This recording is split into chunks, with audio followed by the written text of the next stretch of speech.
नमस्कार, मी Shruti Rahul. News top 9 या bulletin मध्ये आपलं स्वागत करते आहे. महत्त्वाच्या सगळ्याच घडामोडींचा आढावा आपण न्यूज टॉप 9 मध्ये घेत असतो. आज सुरुवात करणार आहोत अजित पवारांशी संबंधित अनेक ठिकाणी आज धाडी पडलेल्या आहेत त्याबाबतच्या बातम्या. उपमुख्यमंत्री अजित पवार यांच्या कंपनीसह त्यांच्या निकटवर्तीयांवर आयकर विभागाने छापे टाकले. पुणे, बारामती, सातारा, नंदुरबार सह 6 ठिकाणी आयकर विभागाने धाडी टाकल्या. माझ्याशी संबंधित कंपन्यांवर आयटीने धाडी टाकल्या आहेत असं अजित पवार यांनी म्हटलंय. आयटीने कुणावर छापेमारी करावी हा त्यांचा अधिकार आहे. शंका कुशंका आल्यावर छापेमारी करू शकतात असं अजित पवार यांनी स्पष्ट केलं. आपण बघतो अनेक ठिकाणी तशा प्रकारच्या घटना घडतात. तशा प्रकारे माझ्याशी पण संबंधित असणाऱ्या काही कंपन्यांवर छापेमारी त्या ठिकाणी झालेली आहे. अजित पवार यांचे सुपुत्र पार्थ पवार यांच्या कार्यालयावर देखील आयकर विभागाने छापेमारी केली. पार्थ पवार यांच्या मुंबईच्या नरिमन पॉइंटच्या कार्यालयावर छापेमारी करण्यात आली. अजित पवारांच्या 3 बहिणींच्या घरी आयकर विभागाने छापेमारी केली.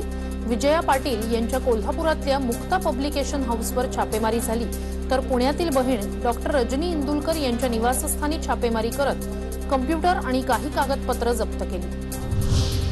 बहिणींच्या मालमत्तांवरही आयकर विभागाने धाडी मारल्यानंतर अजित पवार यांनी संताप व्यक्त केला. केवळ अजित पवारांच्या नातलग म्हणून धाडी टाकल्या असतील तर ते योग्य नाही असं अजित पवार यांनी म्हटलंय. फक्त ब्लड रिलेशन आहे, त्या माझ्या बहिणी आहेत म्हणून त्यांच्यावर तुम्ही धाडी टाकता, तर राज्यातल्या जनतेने ह्या गोष्टीचा जरूर विचार केला पाहिजे. लखीमपूरच्या घटनेची तुलना मी जालियनवाला बाग हत्याकांडाशी केली. त्याचा संताप किंवा राग सत्ताधारी पक्षातील लोकांना आलाय, त्याची प्रतिक्रिया म्हणून आज हे सुरू असल्याची शक्यता आहे अशा शब्दात पवारांनी आयकर विभागाच्या कारवाईवर प्रतिक्रिया दिली. अजित पवारांना आत्ताच कुटुंब आठवलं का अशी टीका किरीट सोमय्या यांनी अजित पवारांवर केली आहे. जरंडेश्वरचे खरे मालक कोण हे अजित पवार यांनी सांगावं असं आव्हान सोमय्यांनी दिलंय. आता अजित पवारांना साखर कडू वाटायला लागली आहे. तुमचा पोलिसांनी मला खरी कोंबला गणेश विसर्जन त्यावेळी अजित पवार कुठे गेले होते, त्यावेळी तुम्हाला परिवार नाही आठवलं म्हणून अजित पवार साहेब घोटाळे केले असेल तर सदा होणारच. धाड टाकून सनसनाटी निर्माण करण्याचा प्रयत्न असून लक्ष दुसरीकडे वळवण्याचं काम भाजप करते असा आरोप मंत्री जयंत पाटील यांनी केलाय. माहिती पाहिजे असेल तर त्यांनी विचारली तर नक्की मला खात्री आहे की या सर्व कारखान्यातल्या व्यवस्था त्यांना माहिती देऊ शकल्या असत्या. पण धाड घालायची आणि सनसनाटी निर्माण करायची, एकाच वेळी घालायची, पहाटे घालायची, ती सनसनाटी निर्माण करण्याचा एक प्रयत्न. केंद्राकडून नेत्यांना बदनाम करण्याचा कट सुरू असल्याचा आरोप नवाब मलिक यांनी केलाय. बंगालमधील परिस्थिती राज्यात निर्माण करण्याचं काम सुरू आहे अशी टीकाही मलिक यांनी केली आहे. या राज्यामध्ये किंवा जिथे जिथे भाजपच्या विरोधात सरकार निर्माण झालेलं आहे त्या सर्वांना टार्गेट करून बदनाम करणे, त्यांना त्रास देणे, जी परिस्थिती बंगालमध्ये होती तीच परिस्थिती या राज्यामध्ये निर्माण करण्याचं काम केंद्राच्या सरकार करते. आता पाहणार आहोत मोठ्या बातम्या. जुलै महिन्यात अतिवृष्टीमुळे झालेल्या नुकसानापोटी अखेर राज्य सरकारनं 365 कोटी रुपयांची मदत जाहीर केली आहे. या मदतीमुळे अतिवृष्टीग्रस्त शेतकऱ्यांना काहीसा दिलासा मिळणार आहे. घटस्थापनेच्या मुहूर्तावर आज राज्यभरातील मंदिरं भाविकांसाठी खुली करण्यात आली. मंदिरांमध्ये आता भाविकांना कोरोना नियमांचं पालन करूनच प्रवेश दिला जातोय. भाजपची नवी राष्ट्रीय कार्यकारिणी जाहीर करण्यात आली आहे. राज्यातून नितीन गडकरी, प्रवीण दरेकर, पंकजा मुंडे, प्रकाश जावडेकर, विनय सहस्त्रबुद्धे यांचा कार्यकारिणीत समावेश करण्यात आला. क्रूजवरील ड्रग्ज प्रकरणी आर्यन खानला 14 दिवसांची न्यायालयीन कोठडी सुनावण्यात आली. आर्यनसह इतर 7 जणांनाही न्यायालयीन कोठडी सुनावण्यात आली. आर्यन खानच्या जामिनावर उद्या सकाळी 11 वाजता सुनावणी होणार आहे. त्यामुळे आर्यन खानला आजची रात्र एनसीबी कोठडीतच काढावी लागणार आहे. भाजप आणि एनसीबीच्या संगनमतानं बॉलिवूडमध्ये भीती निर्माण करून पैसे उकळण्याचे उद्योग सुरू आहेत असा गंभीर आरोप नवाब मलिक यांनी केलाय. मुख्यमंत्री उद्धव ठाकरे यांनी केंद्रीय नागरी हवाई वाहतूक मंत्री ज्योतिरादित्य शिंदिया यांच्याशी चिपी विमानतळासंदर्भात चर्चा केली. चिपी विमानतळामुळे कोकणाला फायदा होणार आहे. इतर ठिकाणीही विमान सेवेची क्षमता वाढवावी असं आवाहन मुख्यमंत्र्यांनी यावेळी केलं. 7 ऑक्टोबर 2001 रोजी नरेंद्र मोदी पहिल्यांदा गुजरातचे मुख्यमंत्री झाले. आज त्यांच्या सत्ता काळाची 20 वर्ष पूर्ण झाली आहेत. या निमित्तानं मोदींनी केलेल्या कार्यावर प्रकाश टाकणारी एक विशेष मालिका TV9 मराठीवर प्रसारित होणार आहे. मोदींच्या राजकीय सत्ता काळाला 20 वर्ष पूर्ण झाली आहेत. त्यामुळे केंद्रीय गृहमंत्री अमित शहा यांनी पंतप्रधान मोदींना शुभेच्छा दिल्यात. मोदींनी इच्छाशक्तीमुळे अशक्य होतं ते शक्य केलंय असं अमित शहा म्हणाले. आता पाहणार आहोत महत्त्वाच्या बातम्या. आता केंद्र सरकारनं महाराष्ट्रासह 5 राज्यांना अलर्ट दिलाय. केरळ, महाराष्ट्र, तमिळनाडू, मिझोराम आणि कर्नाटक या 5 राज्यांमध्ये 10,000हून कोरोनाचे सक्रिय रुग्ण असल्यामुळे डोकेदुखी वाढवल्याचं केंद्रीय आरोग्य मंत्रालयानं म्हटलंय. राज्यात आजपासून मंदिरं खुली करण्यात आली आहेत. मात्र अजूनही कोरोनाचं संकट संपलेलं नाही. दसरा दिवाळीनंतर राज्यात 3ऱ्या लाटेची शक्यता आहे असा इशारा आरोग्यमंत्री राजेश टोपे यांनी दिलाय. मनसे अध्यक्ष राज ठाकरे 8 आणि 9 ऑक्टोबर रोजी पुणे दौऱ्यावर असणार आहेत. राज ठाकरे यांच्या हस्ते पुणे शहरातील सर्व शाखाध्यक्षांना नेमणूक पत्राचं वितरण केलं जाणार आहे.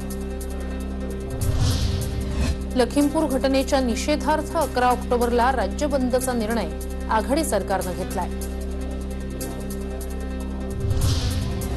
शिवसेना नेते आनंदराव अडसुळांवर गोरेगावच्या SRV रुग्णालयात अँजिओग्राफी झाल्याची माहिती सूत्रांकडून मिळाली आहे. कोकण, मध्य महाराष्ट्रासह मराठवाड्यात मुसळधार पावसाचा इशारा देण्यात आलाय. पुढील 4 ते 5 दिवसात राज्यात काही ठिकाणी विजांच्या कडकडाटासह जोरदार पावसाची शक्यता वर्तवण्यात आली आहे. दसरा दिवाळीच्या तोंडावर राज्य सरकारी कर्मचाऱ्यांच्या महागाई भत्त्यात वाढ करण्याचा निर्णय राज्य सरकारनं घेतलाय.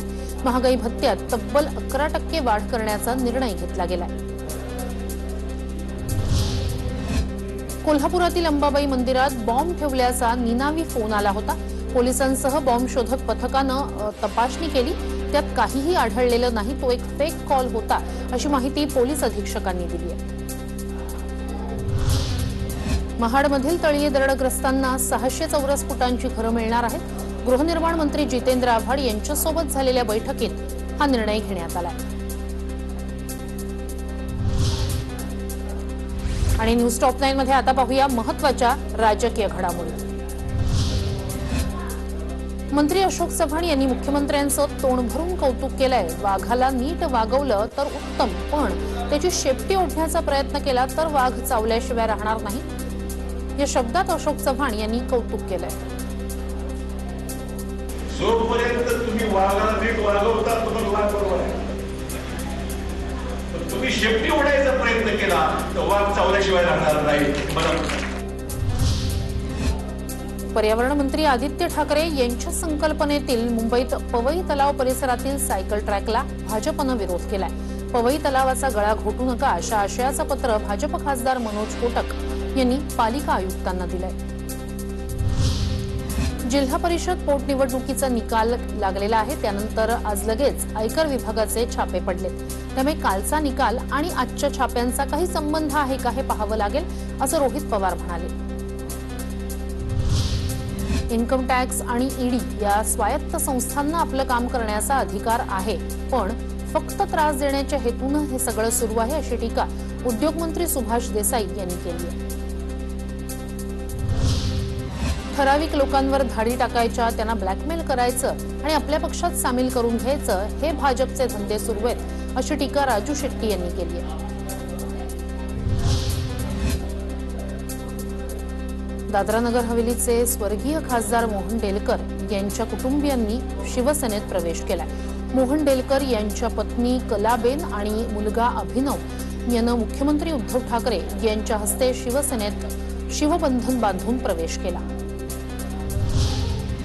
मुंबई विद्यापीठात युवा सेना विरुद्ध राज्यपाल कुलगुरू असा वाद शिगेला पोहोचलाय। कलिना कॅम्पसमध्ये मास्टर दीनानाथ मंगेशकर संगीत महाविद्यालयासाठी युवा सेनेनं दिलेला प्रस्ताव राज्यपालांनी फेटाळल्याची माहिती मिळतेय। अमरावती जिल्हा बँक निवडणुकीचा वाद विकोपाला गेलाय। काँग्रेस नेते वीरेंद्र जगताप यांच्या घरावर प्रहार कार्यकर्त्यांनी हल्ला केलाय। पराभव झाल्याच्या रागातून बच्चू कडूंनीच हल्ला करायला लावल्याचा आरोप जगताप यांनी केलाय। उद्धवजींची बोली आणि बंदुकीची गोळी एकसारखी आहे, त्यांचा आदेश आला की शिवसैनिक शांत बसणार नाही, असं वक्तव्य मंत्री अब्दुल सत्तार यांनी केलंय। आणि आता पाहूया मुंबई पुण्यातल्या घडामोडी। कल्याण डोंबिवलीत विजांच्या कडकडाटासह आणि सोसाट्याच्या वाऱ्यासह जोरदार पावसानं हजेरी लावल्याचं पाहायला मिळालं। मुंबईमध्ये इंधन दरात पुन्हा एकदा वाढ झाली। मुंबईत पेट्रोलची किंमत 109 रुपये 25 पैसे झाली आहे, तर डिझेलची किंमत 99 रुपये 55 पैशांवर पोहोचली। राष्ट्रवादी काँग्रेसचे सर्वेसर्वा शरद पवार यांनी इंदापूर तालुक्यातील निमगाव केतकी इथे जाऊन मोरे कुटुंबियांचं सांत्वन केलंय। यावेळी त्यांनी जगन्नाथ मोरे यांना श्रद्धांजली वाहत जुन्या आठवणींना उजाळा दिलाय। राज्यभरात निर्माण झालेली रक्ताची टंचाई लक्षात घेऊन नगरविकास मंत्री एकनाथ शिंदे यांच्या संकल्पनेतून 8 ते 14 ऑक्टोबर या कालावधीत ठाण्यात महारक्तदान सप्ताहाचं आयोजन करण्यात आलंय। काँग्रेस नेते राहुल गांधी आणि प्रियंका गांधी यांना उत्तर प्रदेश पोलिसांनी अटक केली। या निषेधार्थ पुणे शहर काँग्रेसनं आंदोलन केलं। यावेळी काँग्रेसनं तांबडी जोगेश्वरी मातेला लोकशाही रक्षणाचं साकडं घातलं।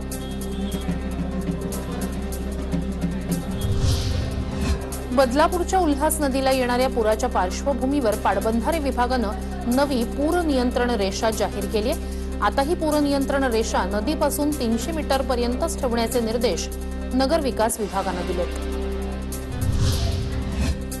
पुण्यात नवरात्रोत्सवानिमित्त लक्ष्मी मातेला 25 किलो चांदीची साडी अर्पण करण्यात आली आहे। पुणे मनपा काँग्रेसचे गटनेते आबा बागुल यांच्या वतीनं ही साडी अर्पण करण्यात आली।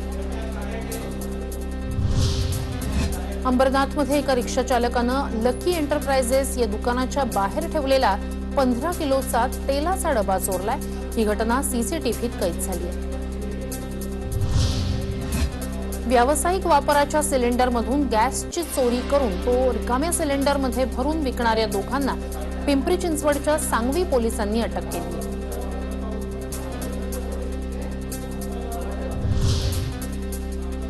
न्यूज टॉप 9 मध्ये आता पाहूया मेट्रो शहरातल्या घडामोडी।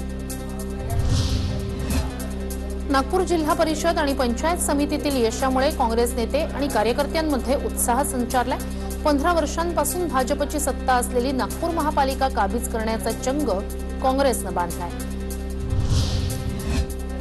15 ऑक्टोबर पासून नाशिक जिल्ह्यात 192 सहकारी संस्थांच्या निवडणुका होणार आहेत। त्यात विविध कार्यकारी संस्था, पगारदार पतसंस्था, ग्रामोद्योग संस्था यांचा समावेश आहे। नाशिकचे पालकमंत्री छगन भुजबळ यांनी नाशिकचं ग्रामदैवत कालिका देवीचं दर्शन घेतलं। त्यानंतर भुजबळांनी नाशिक शहरातील मस्जिद आणि बडी दर्गा या ठिकाणी जाऊनही दर्शन घेतलं। एकीकडे राज्यातील मंदिरं भाविकांसाठी खुली करण्यात आलेली असतानाच नाशिकच्या येवल्यातील कोटम गावचं जगदंबा माता मंदिर मात्र भाविकांसाठी तुर्तास बंद राहणार आहे। घोटीच्या कळसुबाई मित्रमंडळाचं यंदाचं रौप्य महोत्सवी वर्ष आहे। या मंडळातर्फे कळसुबाई शिखरावर घटस्थापना केली जाते। यावर्षी उपमुख्यमंत्री अजित पवारांच्या हस्ते घट कलशाचं पूजन करण्यात आलं। विदर्भात यावर्षी 103% पावसाची नोंद झाल्याची माहिती प्रादेशिक हवामान खात्यानं दिली। यामध्ये सर्वाधिक पावसाची नोंद ही उपराजधानी नागपुरात झाली।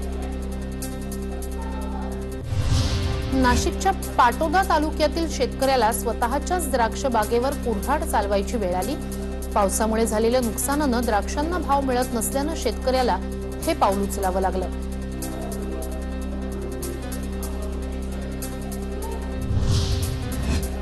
निफाड इथे उपजिल्हा रुग्णालयात पीएम केअर फंडातून ऑक्सिजन प्लांट उभारण्यात आलाय। याचं लोकार्पण केंद्रीय आरोग्य राज्यमंत्री डॉक्टर भारती पवार यांच्या हस्ते करण्यात आलं.